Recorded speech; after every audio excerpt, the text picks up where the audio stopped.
Hi, if you have been subscribed to me all this time, just know I am a whole different version of myself, but you should still stick around to get to know me anyway. If you're new, hi, my name is Brianna, or I go by Moonfeis on my YouTube and my Instagram. It's been quite a while since I made a YouTube video, and I want to come back and talk about tips for beginner artists.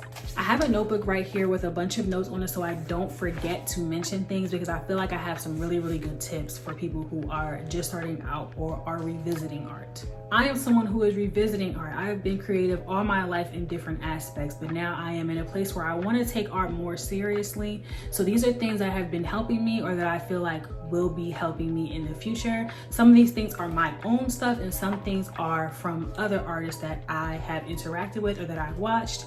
So let's get started. So the first thing I think that is really important that I just kind of started doing like yesterday is learning the basics. Everybody needs a foundation when it comes to art. I think it's very easy to be able to copy other people's work, and it's not a bad thing to copy other people's work to get the practice in, but when it comes to understanding why you're doing something, you're never going to be able to do what it is you need to do on your own if you don't take the time to understand why you are doing what you're doing. It's really easy to look at somebody else's work and just copy what you see them doing, but then when it's time for you to make your own art, it's never going to look the way that you want it to look because you don't understand how to get to that point. So a foundation is very important.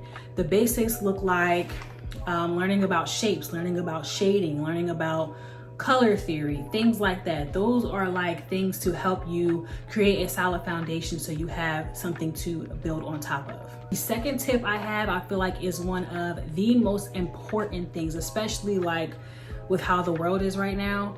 Don't spend a whole bunch of money on art supplies. You typically don't need a lot of materials to start making art. Of course, there are different types of art where you may need more materials, but when you're first starting out, you don't even know what those things are. There's some really expensive materials out there that you can get your hands on that, one, you may not be able to use because you don't know how to use them. Two, you're realizing you don't really need them to make the art that you're trying to make.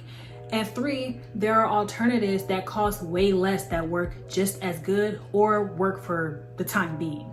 For example, I have this container full of paintbrushes, and a lot of these paintbrushes are extremely cheap. Now, the downside is the bristles do kind of come out, but if you kind of just pluck them out a little bit beforehand, you should be good. But they work pretty good for what I'm using them for right now. And as I get better with my painting, I will invest in more expensive materials that will last me a lot longer. But while you're in the stages of learning, there's no reason for you to spend a whole bunch of money on art supplies. Now, the way that I save money with my art supplies is going to Michael's. I know there's other places you can get art supplies, but I'm not too privy to those places yet. So right now, what I do is go to Michael's and I do in-store pickup so I don't have to pay for shipping. Another thing that Michael's does on a daily basis is have a sale online. They usually will have either 20, 30, 40, or 50% off on their website. So what I'll do is I'll do a online order and I'll do the in-store pickup so I can get that discount that they have online. I try to wait till it's like 40% or 50% off to save even more money. But the 20 and 30 aren't bad, but like sometimes it doesn't make a huge difference, but it's better than nothing.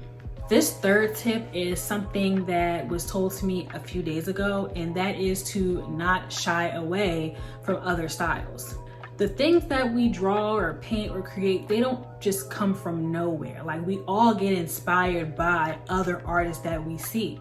And we all take pieces from other art that we have seen and put it in our own art, whether we realize it or not. So trying other styles is going to be very beneficial, especially for someone who is still trying to find out what their style is. So I really think that everyone should do things out of their comfort zone, see what they like and see what they didn't like, and kind of just take it from there. This last tip is going to sound easier said than done until I explain, but that is stay motivated.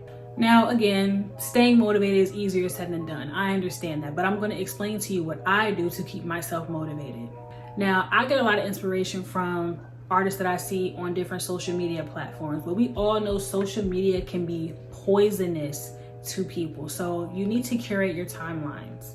Anytime you see something that you don't like, anything that makes you sad, anything that makes you feel bad about yourself, anybody who is saying hurtful things, just get rid of those people. Block them, unfollow them, whatever you have to do. I am queen block button. I block everything that I don't want to see because it's my social media. I should be able to enjoy it the way that I want to. So I started getting rid of people who I felt like I didn't need to see.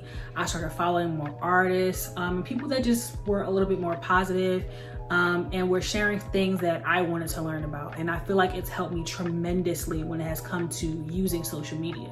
We always say that comparison is a thief of joy, and that is so true. But at least if you get control of your timeline, if you do find yourself comparing yourself to somebody else, at least it'll be somebody that you actually look up to.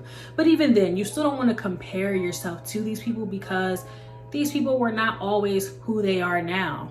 That's why I love watching those videos where people go through like all of their sketchbooks, because then you can really see where they came from. And I hope this video was helpful. I haven't been on YouTube in a while, so I want to keep making these videos so I can take you guys on my journey to becoming the kind of artist that I want to be. And kind of just keep sharing things that will be able to help you guys become an artist that you want to be. I also have TikTok, so I post on TikTok as well. I'll post some things on TikTok that I may not post on YouTube. So if you want to subscribe to me here and still follow me on TikTok, that'll be great. But I appreciate you guys for watching. Until next time.